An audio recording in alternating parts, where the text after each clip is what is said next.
guys, welcome back to the episode. And when I say guys, I actually mean guys today. My guest is a man's man. And this episode is really targeting you men. And if you're a woman, that doesn't mean you want to check out, because if you have men in your life, this could be a really important episode for you to share with them.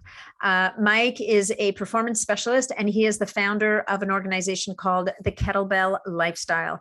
He's got a deep background in human performance, personal development for men, and he is a sought-after international presenter in the field of health and fitness.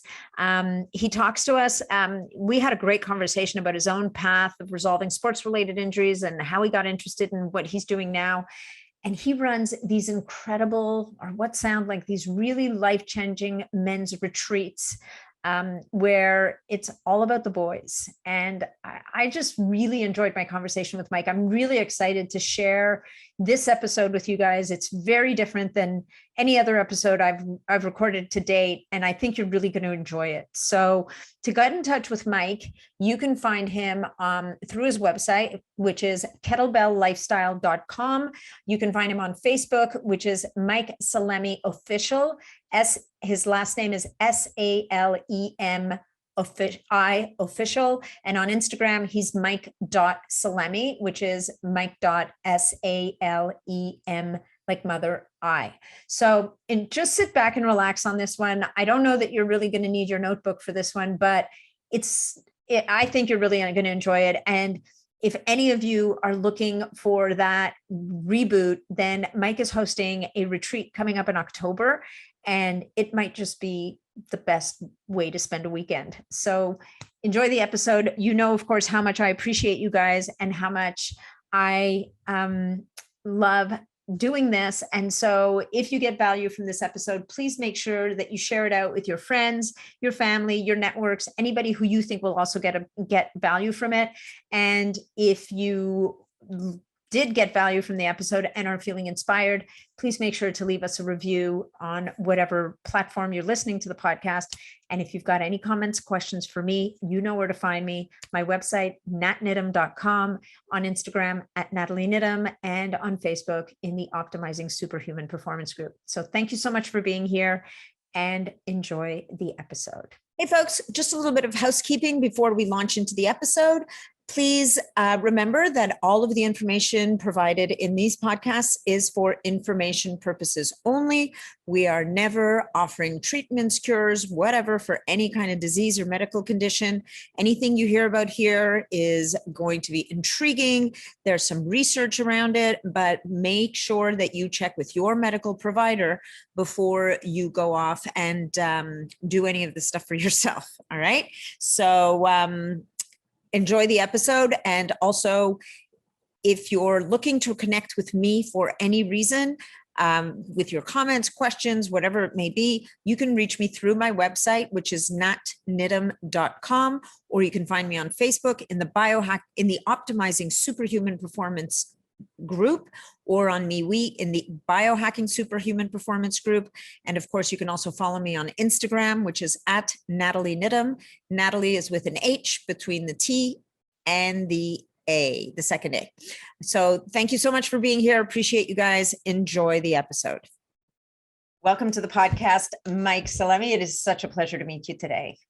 Thank you so much for having me. I'm super stoked to be here. Yeah, I'm super stoked to have you. I'm really excited about this conversation, actually.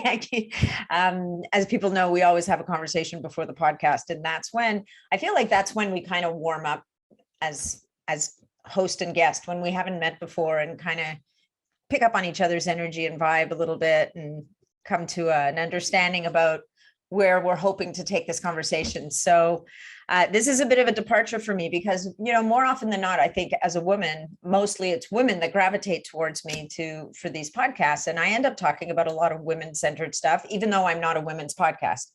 And when your name first came across my desk, I was like, oh, well, it's all about guys. And I kind of went, yeah, but I talk about girls all the time and we need to talk about the boys. So gentlemen, this one's kind of for you. Ladies, this is also for you. If there's a man in your life that, you know, you want to help and support in any possible way. So Mike I believe you mostly work with men, but before we get into that, because looking at the things that you do, they apply to all humans really.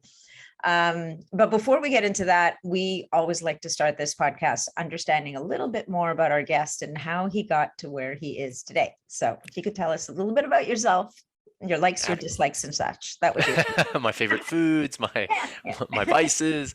Yeah. Yeah, absolutely. And really the men's work is something probably in the last 5 years that has really taken shape. But for the last 18 plus years, my focus has always been on fitness. Mm-hmm. And that's always been for men and females. But like really my background, I always say, just started as an athlete. So as a young kid, I was in gymnastics quite heavily, competed for 10 years in competitive powerlifting, Olympic weightlifting in college, 10 years of competitive kettlebell sport.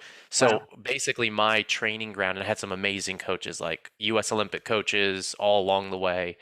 And it was amazing. But what I will say is in that whole journey of being an athlete, the interesting thing was always the transition from one sport to the next came resulting due to injury. And Interesting. so in that time, that's really what I honestly think as not just athletes, but as people, like the for me, the worst feeling in the world is to feel stuck.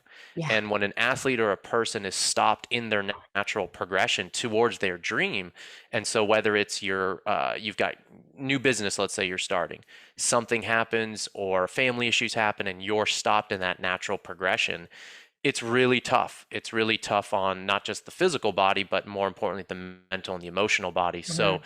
for me, what I found is even though I was working with amazing coaches and was getting great results, what most people didn't see what was actually happening under the surface. And so I went through about a 2.5 year struggle or battle with gut issues from fungal infections, parasite infections, bacteria infections. I was experiencing stomach ulcers. And so that was a huge, huge rebuilding process where I had to completely stop training completely for 6 months. Wow. And because my identity was so wrapped up in being the athlete, so many times in this process, I really didn't know who exactly I was. And Mm-hmm. so as I've worked with greater and greater coaches and just had more experience, really what I realized is intentional fitness or fitness in general needs to look far beyond sets, reps, loads, tempo. Those are the classic things as coaches, and I know you have a fitness background as well. Those are the things that maybe we geek out on, and there is a time and a place for that. It can be really helpful. But if we forget the person and we Yeah. forget that maybe someone's going through a relationship challenge or is eating foods they're sensitive to, all of those things have an absolutely critical role in the performance of the individual, but also, like me and you were talking before we hopped on, the longevity. Yeah. And being a world championship level athlete in two sports, what I really realized is, I mean, it means a lot to me, yes, to reach these goals, and I learned so much about myself, but really, it's not about a one time, like being a one hit wonder. It means so much more to me to feel good, to move well. And so my goals as a person and as a man have completely changed over the years to how can we actually have sustainable fitness that includes and encompasses the whole person so that Mm-hmm. not only can we be physically fit and strong and resilient and able and confident, but also we can do so into our older years. And so I've got plenty of people in their 60s, late 50s who are just, want to do something different. They know that Mm-hmm. what they've been doing has gotten them to a place, but maybe they want more now. Their context for their goals and their dreams include way more than what weight is on the bar. Yeah. So that's kind of a brief summary of like my background and really what's gotten me here. Yeah, that's really interesting. I love what you said about how every transition to a different sport involved an injury. I find that for myself, it's not that different. Like I had to leave CrossFit because of Mm, injuries and move into the next thing. And as we're looking towards, as we get older, and I'm in that group of people, the 50 or in the 50s, as we move through our 50s, we start to understand, if we didn't understand before, the degree of respect with which we need to treat this vessel, right? Because, to your point, yeah, looking great is amazing, but what we're really looking for at this point is functional fitness and fitness that's going to allow us to move well and age well and do the things that we dream of doing for all the decades that we have left. And speaking to the whole person and not just the body is where we then have to start integrating, right? I think it's really interesting how you talk about how your whole identity was wrapped up in this athlete identity, and that had to evolve for you to Absolutely. keep And moving. it's really hard today, to be honest, because like, and this is the matter, this is the truth. Like, if you look at social media or you look at the media, it's like what they put out are the CrossFitters. You don't usually see the misses. You No. don't usually see what's happening underneath the surface. And so that really can give a distorted view of the reality of what's actually happening. And the more people that you talk to and the more people that you have heart-centered conversations with and actually ask, like, even at the top of your game, let's say, how was life at home or how was things? And Mhm. like any goal takes a certain amount of energy, takes a lot of focus and concentration and dedication and commitment, but that can also come at a great, great expense to the people that we love. And so, I think this is all a big, big thing that I believe in is, for example, like I love unconventional training tools. Kettlebells, as you're very well familiar with. I Mhm. teach Bulgarian bags and all sorts of stuff. And those are great tools. And a lot of the movements are fantastic. But what happens is I believe in people earning their way into these things. Just showing up to a CrossFit gym or a strength and conditioning facility and someone throwing you into a kettlebell snatch for max reps, you may get a great sweat going and you're probably going to feel it in every muscle. But if you haven't laid down the reps or the fundamental foundational steps, it's like when you look at Michael Jordan or Kobe Bryant or some of these greats, oftentimes they would always talk about like the not sexy stuff that they would do. Like, I Mhm. don't even know, like 1,000 free throws and just drilling it. It's not always the most sexy or things that people want to hear. But when I look at my own training, I really consider it very much meat and potatoes. It's Mhm. foundational movements, working on posture, working on breathing. And then the body has the ability and the capacity to support some of these more dynamic or more sexy movements. But if we don't earn our way into that, that's when we leave just this whole window of problems to arise. And then we get there and we get injured and we're like, how did this happen? Well, if we retrace the steps, Yeah. it's probably not that surprising. No, and especially in CrossFit. I mean, not to beat up CrossFit, because I think Mm, the thing about CrossFit that's the most amazing for me is the community that people build through that sport. There's nothing I've to this day I've never found anything that even comes close to it. mm. But the trail of broken bodies that CrossFit has left I love it. behind, it's Yeah. it's epic, right? Because if you to your if you haven't gotten the real foundations down on the snatch, on a kettlebell snatch, it hurts and you will hurt yourself. And it's one side of your body at a time, and it's heavy load and it's high speed and it's high reps. And you just do it for whatever the AMRAP is.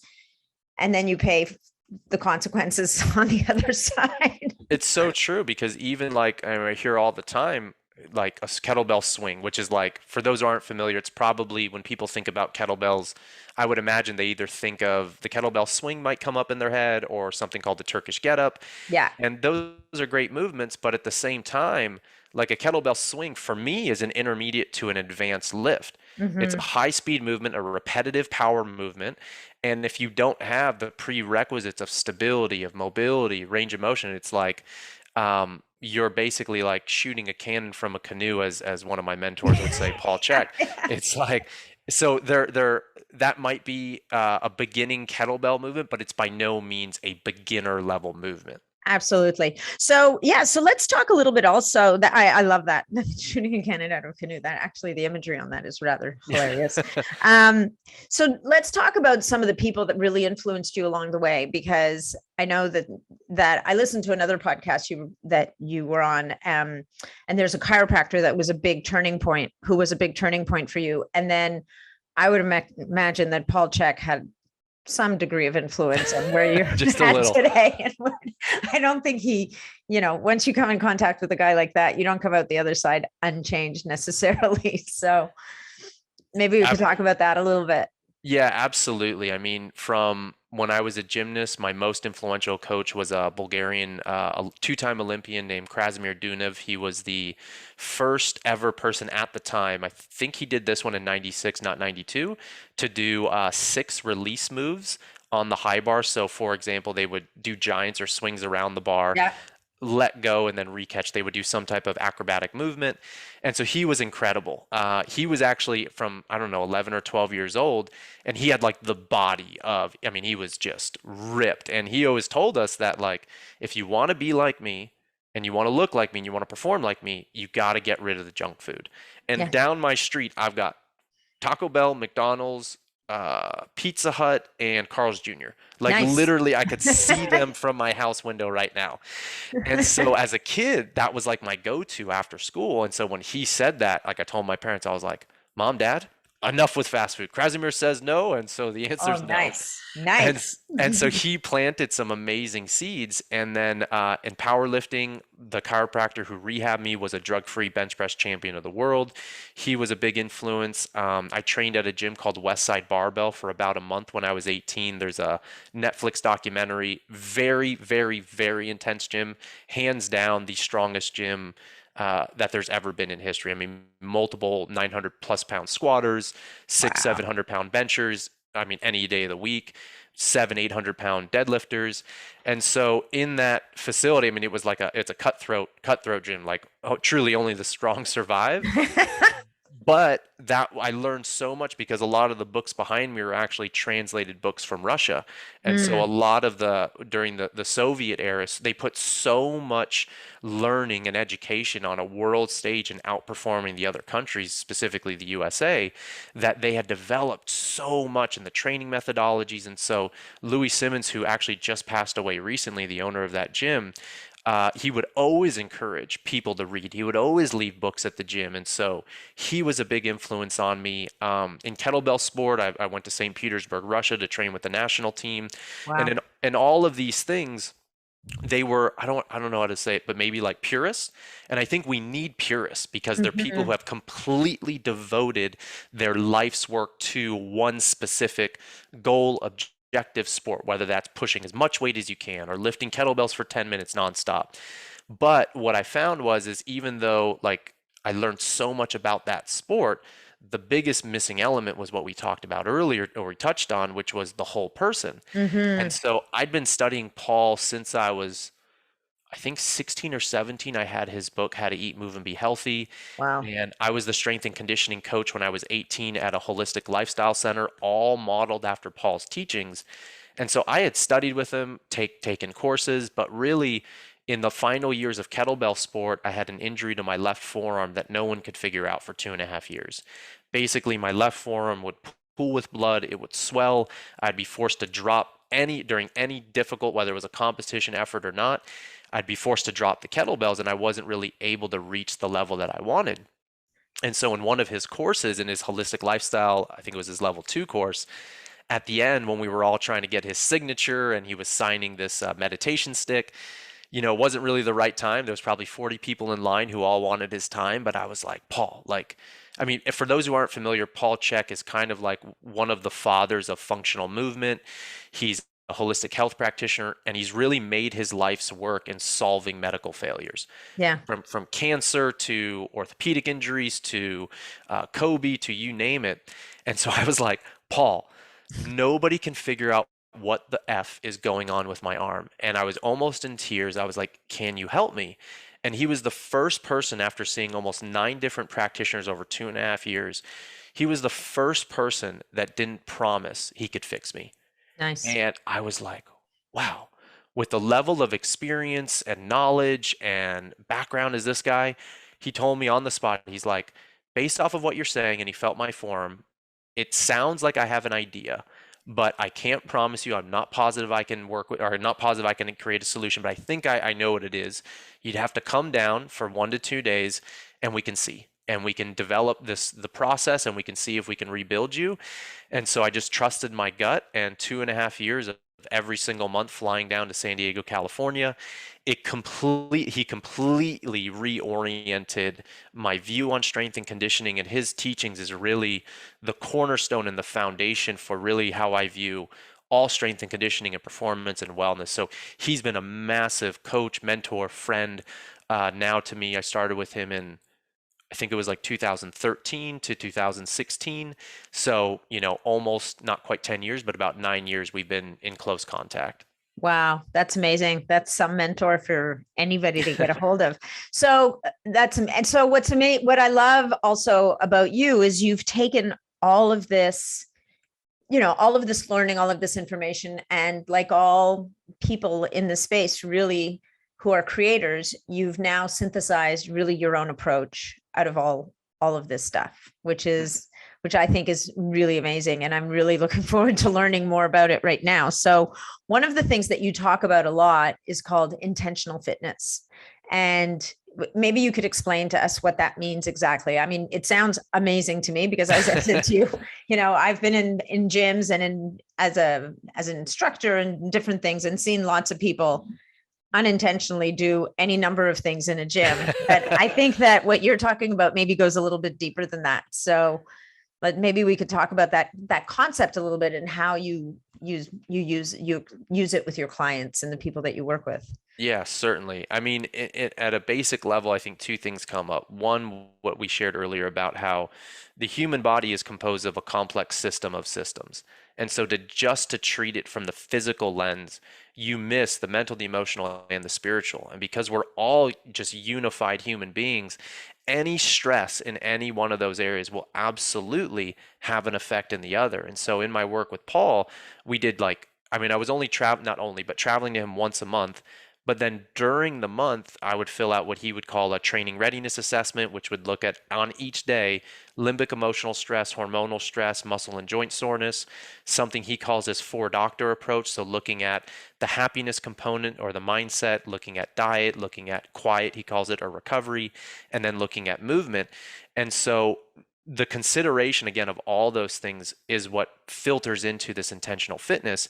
And to even just make it even more simple for people, really what I learned from Paul is breaking down movement into two broad categories. You have the working out component, which most everyone is familiar with. That is any, let's just say, anything that costs the body in more resources than it brings in. So Mm. there's a few markers that we know at a basic level, and you don't need any technology to do this. You don't need, not that there's not a place for Whoop bands or Aura rings. I've used a lot of that stuff. But really, the working in component on the flip side is any activity that someone is doing that actually brings in or cultivates more in that it expends. So in a working in exercise, you're really looking at respiratory rate, which should not rise. So your breathing rate should stay at, so if your respiratory rate is increasing, you know you're heading into a working out zone.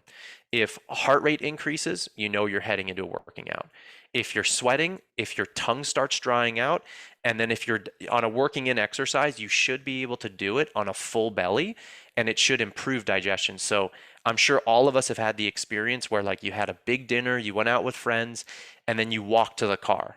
And by the Mhm. time you got to the car, you notice, wow, I really feel like I've digested, I feel lighter. I feel like, digestion was stimulated. And so any exercise can be a working in exercise. The thing we have to be mindful of, and this is where the intentional component comes in, is at any point in our life, especially with relation to our training, are we actually training or are we draining? And so if when we go to the gym, we're actually feeling more run down when we leave, or we're feeling it's taking us longer to warm up, for example, then we might need to incorporate more meditative type activities or these working in movements to balance the energy so that we're not just draining. And so it does take a lot of self-awareness, and that's really the tool that we can use as human beings to improve that longevity component. So the balancing of those two forces, or those two catabolic anabolic systems, that's really what my whole system is about, and what I again learned from Paul Chek and kind of made it my own in certain respects, is balancing the working in with the working out component. Cool. So can you give us an example of what working in looks like? Yeah, so to keep it super simple, let's just say a squat, right? So a Mhm. body weight squat, which everyone's familiar with. So in a body weight squat done with the intention of working in, essentially what it would be is the saying is the slower we go or the slower we move, the faster energy flows. And so in a working in exercise, you are doing slow tempo squats, so slow down, slow up, in harmony with your breathing. And so any exercise where we move closer towards the fetal position. So as you descend into a squat, you're moving into that fetal position. You're moving into what's called, as you know, spinal flexion. You're coming more towards the midline. There's adduction of the body. The breathing is exhalation. Anytime you're opening the rib cage, coming out of the fetal position as if you're ascending out of from the bottom of a squat into the top, that would be synonymous with inhalation. So during the lowering phase of the squat, the idea is to move as slow as you can, and to basically, as you're lowering down, exhale through the nose, and as you're raising up, inhale through the nose. Now, what I talked about earlier, which makes it really challenging, and this is where he was challenged me quite a bit, is if you notice that your tongue's starting to dry out, your respiratory rate is increasing, your heart rate, or you're noticing your sweat, then you need to modify the range of the movement. So you need to do more shallow squats, and you need to still synchronize the breath with the movement.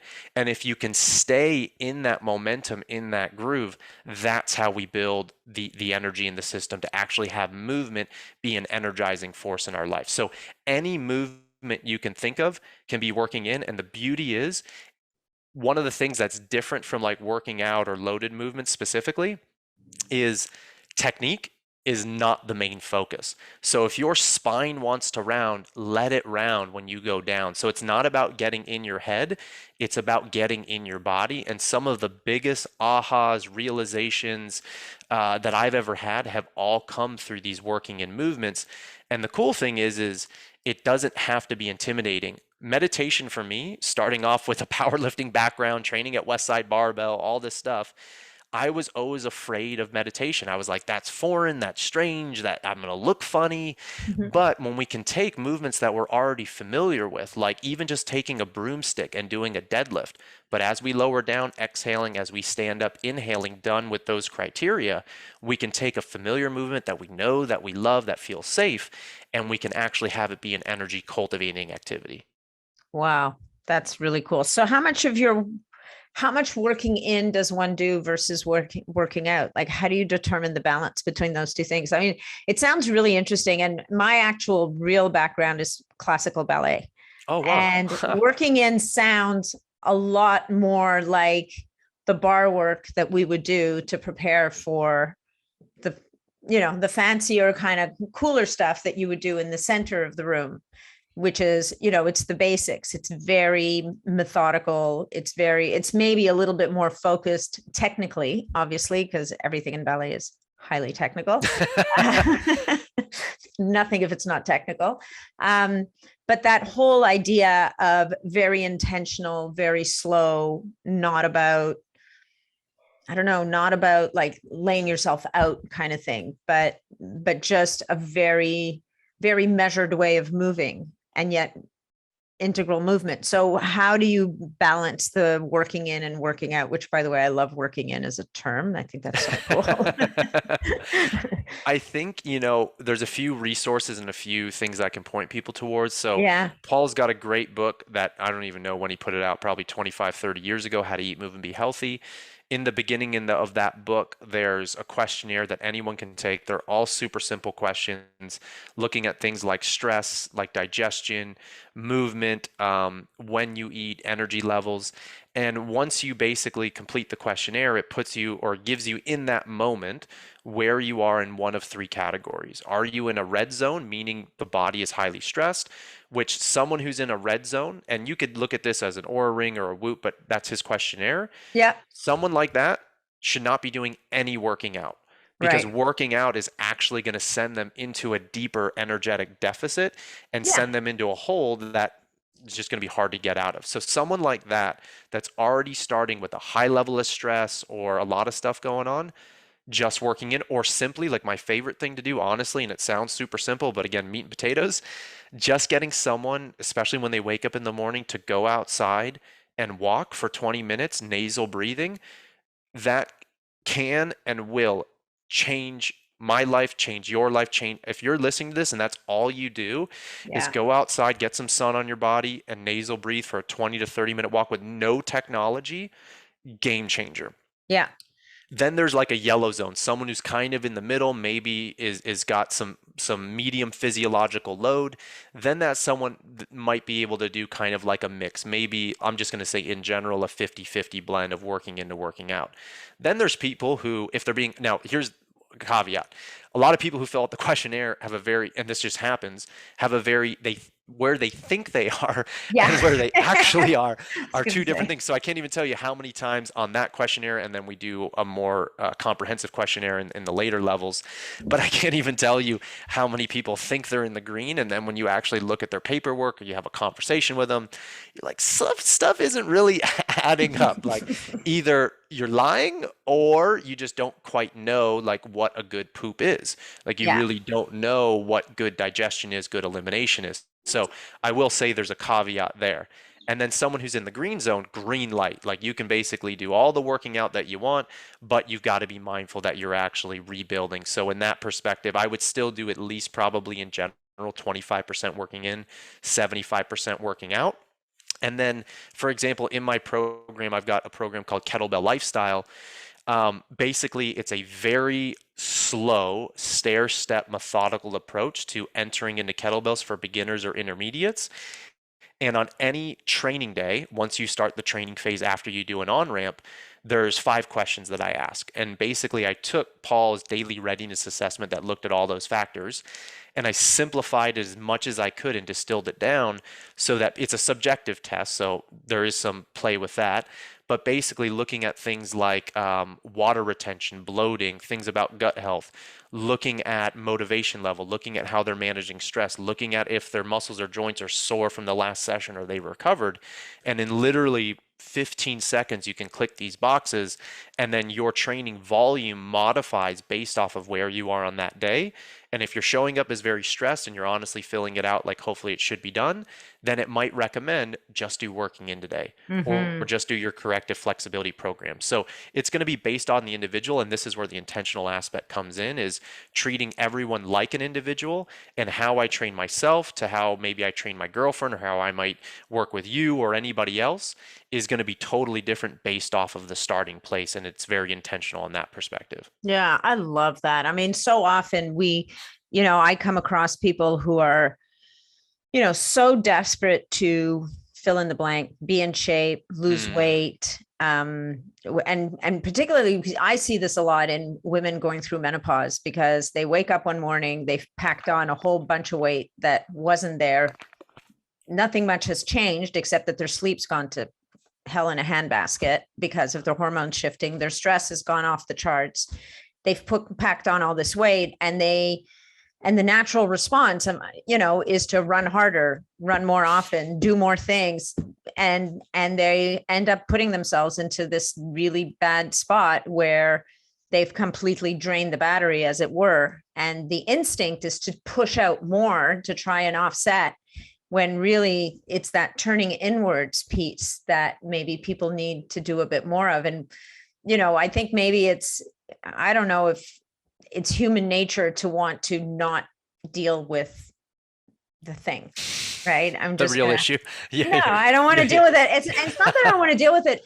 There's a piece of, I'm just going to push through this. Like, this is not cool. This is not okay. I don't want to be in this space. Or, even guys who are injured and they're just going to push through whatever it is. Like that human response of, it's like when you fall down, you pick yourself right back up again.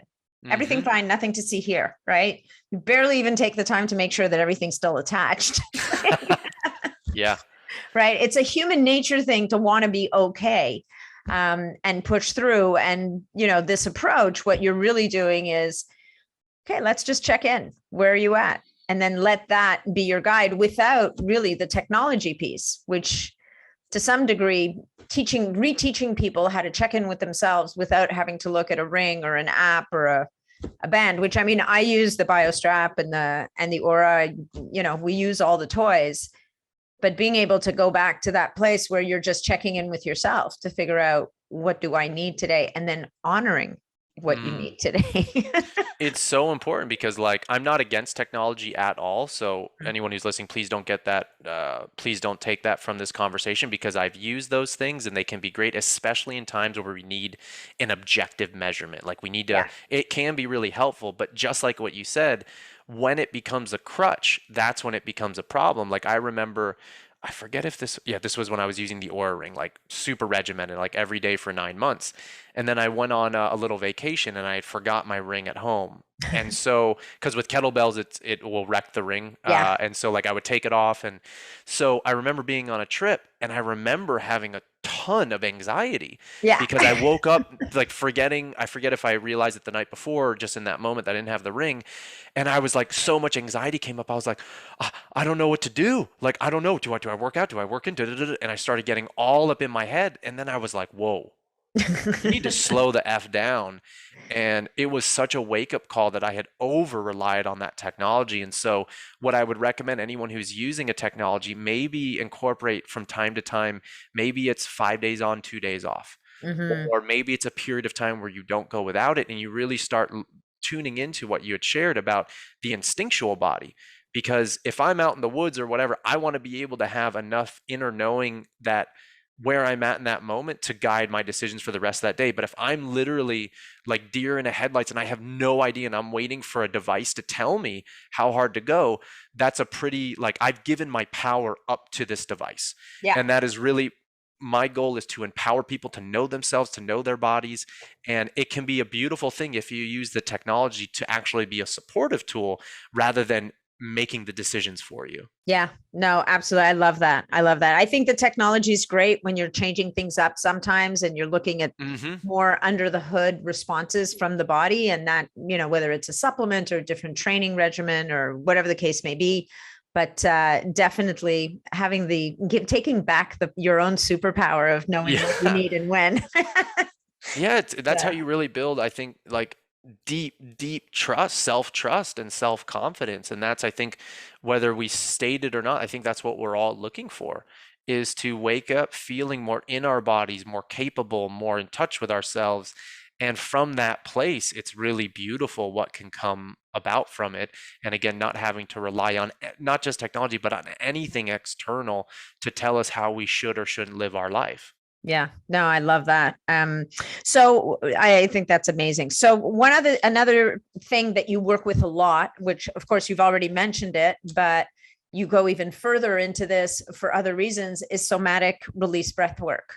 So, people listening to this podcast have heard about breath work, and we've talked a little bit about different types of breath work sometimes, but using breath work in a much different way for relief, for trauma release and stuff like that. I mean, and so you get into that piece of it as well, moving, beyond the physical body, let's say. It's still very much the physical body, but that somatic breath work really now starts to get into the whole mental aspect of our well-being as well. So maybe how did you get into that, and how do you incorporate that into your work? Yeah, it's breath work is a fascinate, like super interesting. I'm still honestly, I'm with all this stuff, I'm still like really just learning. I feel I'm not even at the tip of the iceberg, but I've practiced a lot. And so I really feel like that is, like, study's important, but actual lived experience and practice and coaching hundreds, if not, I mean, thousands of athletes in the last 18 years. I started from the performance side. And so I started looking at breath work from how can we just reduce stress? How can we improve function? How can we incorporate diaphragmatic breathing? What can we do to reduce anxiety? And so a lot of my teaching on breath work has come from the performance and health, let's just say, aspect, has come from the work of Patrick McEwen, who's got some great books and resources. The Oxygen Advantage, The Breathing Cure, everything that he does focuses on nasal breathing and actually getting us to breathe in and out through our nose and the whole cascade of benefits that can come from that. But I also have a deep interest in actually the development of the whole person, like we were talking about, the mind, the emotions, the spirit. And the breath for me is the bridge between those two. Mm-hmm. The breath is like how we can, yes, it is a physical process. We are breathing in oxygen, exhaling CO2, etc.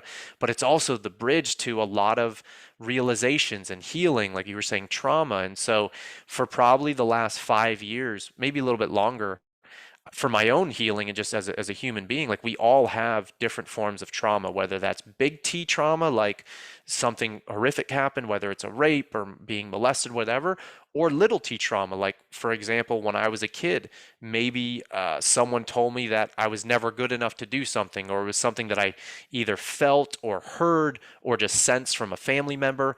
I took it on as truth. And because I Mhm. took it on as truth, it's completely molded and changed how I relate with the entire world. And so in the last 5+ years, I've really done my best to one, just experience all as many as I could different types of breath work, from Wim Hof for more deeper healing, to holotropic, to biodynamic, to transformational breath, to somatic release breath work. And all of those really tap into the nervous system. And Mhm. the big thing that really, for me, I mean, I really got a lot out of all of those breath works, but there's a few big differences in somatic release that just for me as a person and a practitioner really resonated. And I'll kind of give like a brief summary of how a session might go. Yeah. And it's all so somatic, for those who aren't familiar, soma means of the body. And so if anyone's ever read a book or curious, there's a great book called The Body Keeps the Score. And Yes. it's an amazing book and really gives a lot of insight into how we hold on to trauma and stress in our fascia, in our tissues, and in different organs and glands, etc. And so, what somatic release breathwork is doing is it's working on the instinctual level. It's working from, let's say, a bottom up approach. It's working at the reptilian brain is the instinctual brain. Then you have the limbic emotional, which is the next layer. And then you have the neocortex. That is our most like evolved brain. That's like our analytical, that's our language skills, etc. And so, as not that there's anything wrong at all with talk therapy, but if there's been a trauma, big T or little t, it is very much trapped in the nervous system, in the tissues. And Mhm. so with somatic release breath work is it gives the person an opportunity through the session, through a container of safety, which is the number one thing in my opinion, in any type of healing work. Safety being created is the number one prerequisite for someone to open up and to be vulnerable and to express. So somatic of the body, release meaning an actual physical release, and that could be laughing, shaking, crying, yelling. But in all of today's day and age, it's not accepted or acceptable to if we're really pissed and we're holding a lot of shit, it's really hard and it's frowned upon to fucking just yell. And a Yeah. lot of times the more that we hold these things, then we repress our emotions, then we depress our emotions. And so somatic release and the way the session is orchestrated, the first half you could think of it kind of like holotropic. It's more intense, forceful breaths in and out through the mouth. That focus of the first half is all around the clearing, the releasing, the music that is used. We use NLP cueing as well to Mhm. talk to the body and the nervous system so that someone can clear. And then the second half, and this is really what attracted me to it, the second half, there's a big switch that happens. And so once we've ramped up the nervous system to kind of put someone to increase the stress and kind of allow someone a window to access maybe a light grade trauma, then on the second half, the music gets a lot softer. The cueing changes. We use like Dr. Joe Dispenza's a lot of his work, like actually bringing in feeling and visualization. And so the cueing changes, and the second half is all nasal breathing, much calmer. And Hmm. so the second half is now, once we've cleared, once we've created space, once we've moved a lot of the shit that's in us, now it's about down regulating. It's about rewiring, repatterning. What do we want to embody? How do we want to show up differently? And so at the end of the session, what I've really noticed in a 60 to 90-minute session, people in my own experience are really leaving maybe much for me it was I was leaving sessions much more put together and much Yeah. more in an integrated state and in a calm state, so at the end of the session someone might have had a very profound relief and maybe they're shaken or they definitely need time to integrate what came up, but they're leaving as if they can just walk and if they needed to return to their work day. And so I really loved that, and like the yin the yang or the working in the working out, I really loved that balance of the clearing and now let's refill with the space that's been created. I love that because I got to tell you, I've done a couple of transformational breath sessions that left me a hot mess. Like Mm. I was like, just, but I mean, it's great and you get that big release, but you kind of need a day to kind of put yourself back together again, like depending on what's come up and what your physical response was. I mean, whether it was, crying or shaking. I mean, there's a nervous system response where the body shakes anyway to this breath work. And you guys, if you've never experienced any of these kinds of breath work, and I'm not putting down transformational breath work at all, it's just a Mhm. different process. But I do love that, this what you're describing is an escalation, a release, and then you it's not that you take responsibility for, but you do allow people to go through a process of, as you say, pull themselves back together again and finish as a whole, like not as a gaping wound kind of Yeah. thing. And is that, Absolutely. yeah. And really, like, I like, whether it's taking ownership or rewriting a new identity, it's like, okay, so now that we've cleared, okay, so now how do we want to show up for ourselves, for our loved ones, for our families? What's going to be different? What do we want to Mhm. change? And so a lot of those cueing, and during the breath work, there's no, I may be saying cues, but the person's not talking. It's No. as if maybe I'm like talking to their body or their subconscious. Some things may resonate, some things may not, and they can just leave what doesn't. But a lot of times when we say those cues and bring in that actual felt sensation into that, it's literally like every cell in our body is getting on board and rooting for us and like helping us and supporting us. So I've gotten great results from a lot of those other breath works, and Hmm. just that balance, as we're saying, for me, and maybe it's stemming back from Paul and having been injured, all that sort of stuff. I love the balance of those two, and like the down regulation and the calming, and like when people come out, like I learned so much, and there's no obligation whatsoever to share anything after a session, but if someone feels inclined to share a piece of wisdom or something that they feel called to share, I've learned so much about just simply the human experience. It's humbled me so much to hear what people have been going through or what they're going to do differently.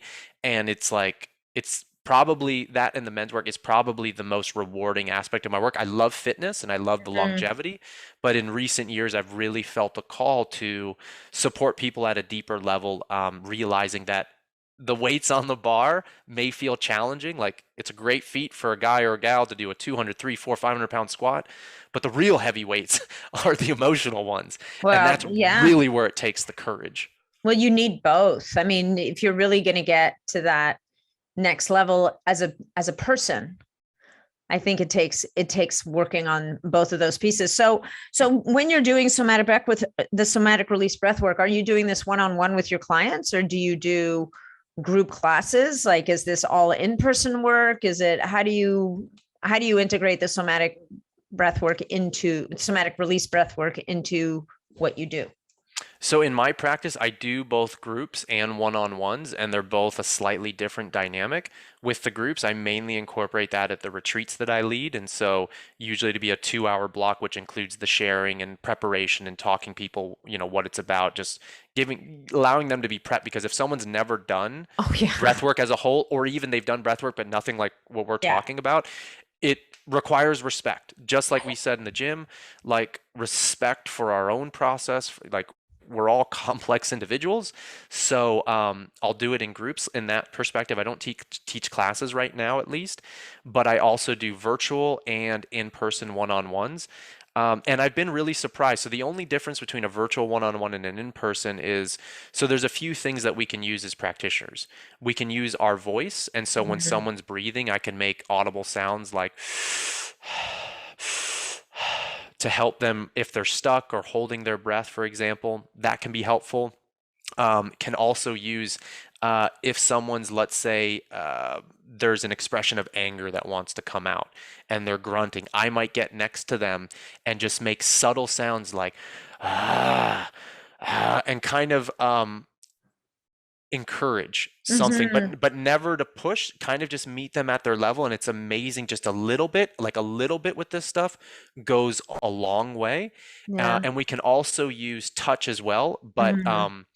there's also a process in the beginning that we ask when everyone's eyes close if they feel comfortable with touch, and that's permitted. And also it's a very loving touch, and typically it's only at the belly if someone stopped breathing, or on the shoulder, for example. But touch is also where most of the defenses that people have. And so touch is only in person, and only like as a very last resort, and only if permission's given. Yeah. That being said, and then the music is also really important. But with virtual, I'm blown away at the results people can experience, because when we talked about safety earlier, yes, I can create as safe of a container as I can in my home or at these retreats. But when someone's in there, I did a session for a lady last night. When she's in her own safe space, when she's in her room, there's and maybe it's not a place where she feels fully safe to release. Maybe there's other people in the house. You can use things like pillows or whatever would help you feel safe enough to go there. And also too, there's no expectation or obligation to have a release. I Yeah. really do feel that even just getting someone to breathe and to listen to the music and the cueing without any touch, without any of that stuff, sometimes I feel like people didn't have any experience, and then when they do the share after, I'm like, holy shit! Like I Yeah. can't like, and I've like thrown my hands up. I was like, I'm not gonna make any not judgments, but I'm not gonna make any thought around what someone's experience is, because I have no idea truly what's going on. So the virtual stuff can be really powerful, and we stream music during it.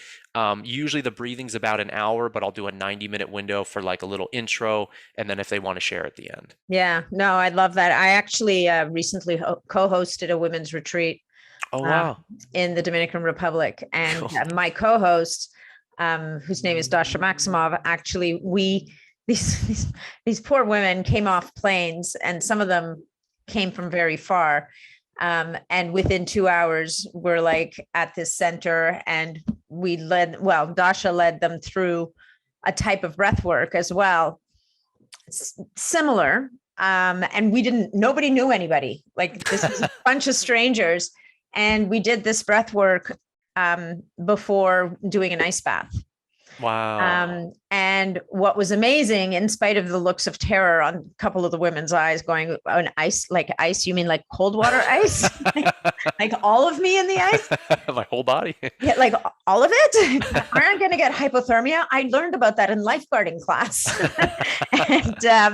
And what was amazing is that the way that the group bonded after, between the breath work, and amazingly, again, like a couple of the women had really significant releases. One was not ready. So to your point, like preparing the groundwork, allowing people to, if they really needed to, step away as well. Because we don't always know, as practitioners going into something like this, what a person is holding and how close to the surface it may be for them. And if they're not ready to go there, to your point, preparing the landscape, explaining to them what may or may not happen, what could happen, and giving them permission to step back, because it is such an incredibly powerful and beautiful process. That's so important. And the beautiful thing about the breath is the only medicine, right? There's no external substance or anything. And so, what oftentimes, if someone's really deep in a process or maybe crying a lot or whatever, I might just encourage them, whisper, just say, hey, I'm going to roll you on your side, and you can just stay there as long as you need to. Or if you want to, if it's too intense, you've got your foot on the gas pedal at any point. And I really encourage this. Less is more. You don't have to get it all out in one session. And sometimes, and especially in a group scenario, because a lot of it is when maybe someone hears one person release, it can give the other people permission to release. And that's also the really powerful aspect of a group dynamic. But you've got your foot on the gas pedal. So if it's too intense or too much is coming up, highly encouraged, just slow down the breath. Maybe switch to nasal breathing. Take your time, and maybe you don't go back in the breath. You just chill there and just sit and calm, and that's where you were that day, and that's beautiful, and that is like so okay. And if in fact it's encouraged. Yeah, no, I love that. And I have to say that this type of work is, and you said something earlier, like it doesn't have to be words, so for people, and I find this maybe even more so for men who tend to be they maybe don't have permission, or they feel they don't have permission. They don't articulate their feelings necessarily as well. And guys, I'm not generalizing here. Some of you are incredibly articulate and really good with words, but so many men seem stuck for whatever reason. Either they can't, or they won't, or they've been taught that it's not okay to articulate. And this breath work really gives, and you know, there may be women in this camp as well, but in general, we see it a little bit more in men. This type of work, it takes away that barrier of entry, right? It's much more, it's actually more physical Hmm. in a sense. And I think that's probably, well, one, I am a man, so like I think because I just my own experience, I have more of an understanding of just men in general because I am one. Yeah. But that's also why I also feel so called to support men, and that's where a lot of the breath work that I do, it is predominantly for men at these retreats and such. But it's and I think too the talking can be really helpful, but really it's less about that. And oftentimes if the talking puts, because this is all heart-centered work, this is about us getting Mhm. into our hearts and opening that. And so if we are talking and that brings us into our head and we're trying to think about the story, all that stuff, again, this is the bottom down approach. This is Yeah. working with the instinctual level. So it's so much, no talking needs to happen at all. And it's literally just about getting us into our heart, because as men, that is one big thing that I truly do see now working with more men over the last, I don't know, 4 to 5 years. You're exactly right. We don't, I think all people, but especially as men, it's like we were either told or we saw, like we observed, or we felt like from a family member or someone in society, they may not even have said something to us, but we Mhm. observed, or we just had a felt sense that something wasn't safe to express ourselves. Or, if we got injured, like you said earlier, it's not okay to actually just be there for a moment and actually process and cry or whatever it needs to happen. We got to hop right back up and we've got to be the not saying for everybody, but we have to have all the freaking check boxes. We got to be the financial provider. We got to be great in bed. We got to be strong. We got to be resilient. It's a lot of check boxes that many guys, myself included, have felt. And it's a lot on us, a lot of weight. And so if we can kind of let go of that story and just get into our heart. And for me, a strong man is someone, also a man who's willing to be vulnerable. Yes, we want to Mhm. be able to protect our family physically or financially or whatever, but we also need to be able to turn that off. And we need to be able to connect with our women, with our partners or whatever, and be soft. Because if, for example, during the workday, I'm not saying, like if I'm primarily bringing a masculine essence, the do, the action, the black and the white, let's say, that might serve me really well in business. But if I take that same energy when the day's over and I do that when I interact with my partner, then I'm going to be looking for everything wrong with her. What is she Yeah. doing wrong? What do I need to fix? What does she need to change? That does not really encourage connection. And like, I don't know any woman that would want that about their guys picking them apart. So we need to learn, and that's where the working in, that what we talked about earlier, this breath work, the ability to change states, and the breath is such instrumental. I mean, the inhale is the excitation part. That's the ramping up of the nervous system. The exhalation is the more calming side. So just like this, at the end of the workday, we need to be able to switch states, leave that identity behind, and now realize it's time with family. Now it's time to be Mhm. present. It's time to be the loving husband. But if we can't make that switch, or we're having difficulty, it can just be really hard to have a very just emotionally connected relationship, which is what I think not just women, but what we're all looking for in Yeah. relationship. Yeah. No, it's a great point. And it's funny. I even think that even in a work environment, being able to access a different side of Mm, yourself could be really powerful. I mean, why are women different leaders than men? Right. And it's not that all women are the same. It's not that some women could not be super black and white and judgy in the whole night, and get into that space. But if we're going to talk about in general, even being able to access that different aspect of yourself in a work environment, I think in many ways will make someone a better leader or a better collaborator or contributor or whatever position it is that you have, because it's not necessarily because you're a leader or whatever. You could be a team member, you could be the guy in the warehouse, whatever. It doesn't matter. Being able to tap into different aspects of your personality and not be so yeah. one track. Bringing um in a little bit of empathy, or I don't recall what study I was reading, but basically I was blown away because it was looking at the most prevalent traits of leaders. And I was Hmm. like, man, I don't know what that would be. Maybe it's being very assertive, or it was whatever I was thinking. And the number one thing across the board was self-awareness. And it's Hmm. really hard to be self-aware of what's going on in our team or in whatever in the business environment if we're so fixed that our way maybe is the only way, or we have to Yeah. constantly like, but if we can't drop in and connect with what maybe the other person's feeling, or just be curious to ask a question, genuinely, not just saying, hey, how was your day? And have it be an automatic thing where most people just say, oh, I'm fine. But actually slowing down and maybe pulling someone aside and having more of a genuine connection. I really feel like that's what builds trust. And if someone has trust in you as a leader, they'll they'll go to war for you. Yeah, absolutely. And again, and that multifactorial personality is something that's sorely needed in the world these days. Just Hmm. so I love this work that you're doing. So why don't you tell us Thank a little bit about your retreats? How long are they? Like, so you're doing men focused retreats, which I think is awesome because you. well, because women are always going, we are always going on retreats, right? We're going to yoga retreat and a breathwork retreat. I mean, my retreat was longevity and resilience. Like that was all really awesome. But guys, I don't know, like not as much, not so much. So let's feed the boy soul right now. Tell us about the men's retreats. Well, it's funny because I was sharing briefly before our call that, like, well, two things. One, it's incredible how many women gift these retreats to their, even not even their lover, but just their brother or their father or whatever. We've got all ages from mid 20s to, I think, early 60s, more or Yeah. less, completely different phases in life. And I think that's the beauty of it as well.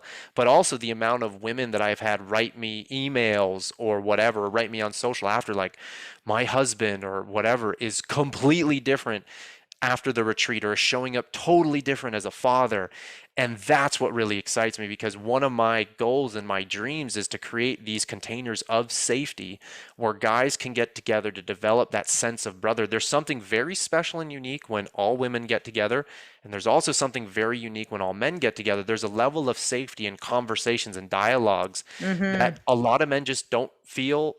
I think it's a misconception that our partners have to be everything to us and Yeah. for us. That's not true. There's certain things. I had a buddy come over yesterday, and it felt so good to share with him some of the challenges that I'm going through. And he held space for me in a way that I just wrote him this morning. I was like, dude, I am forever grateful for you just holding Mm. space. And like, those are just conversations via our bond and our relationship and how he showed up and just sitting with me and listening. It was like, it was priceless. So Yeah. the retreats that I'm running right now are 3 nights, 4 days. They've been in Mount Shasta, so beautiful area of California. Shasta is known, for anyone who's interested in the chakras, not to get super woo-woo, but it's the root chakra point of the world, so it's a very grounding center. So Cool. the theme of our retreats at this one is hold your ground. So for guys to get together in their body, grounded, I'm a big fan of rites of passage and initiation rituals. I love ritual. So we do a private sweat lodge with a Native American who's been doing it for, I think, over 40 years now. There's somatic release breath work. There's ice. There's a silent hike. There's a cacao ceremony, which is a heart opening ceremony. So it's called Men of Movement. So most of my following has been movement people and fitness, but we literally only do one workout on day one just to connect. And it's not about the workout. It's just about us bonding and sweating from the travel and moving our bodies. But the whole the whole rest of the retreat is more heart-centered work Wow. and really calling up guys, because sometimes, just like in fitness, sometimes we need to slow it down. And Hmm. sometimes guys, in general, to say, like, need a kick in their ass. And if they've been just too lax or don't have a sense of purpose or calling or whatever, we need to call them up and hold space and listen, but also, let them know, like, hey, you're playing small right now. Like, Hmm. you're meant for much more than this. What do you really love to do? Let's have an honest conversation. What's holding you back? So it's more heart-centered work, but there is a movement component. And so over the course of 4 days, we do that. And my partner comes, she's in the kitchen, but she is an incredible organic chef. So everything is from the land. Everything is, we do a sensory experience dinner. Everything is made with love, homemade bone broth to everything is like getting people connected with their body, with their food, and with the brothers there. Yeah, I love it. I'm gonna gloss over the woman in the kitchen thing. It just happens to be her skill set. Yeah, I mean, it's what she loves and it's how she expresses love. And Yeah. she loves to share. And she tells, I'll bring her out and she'll tell a little bit of the story of the food.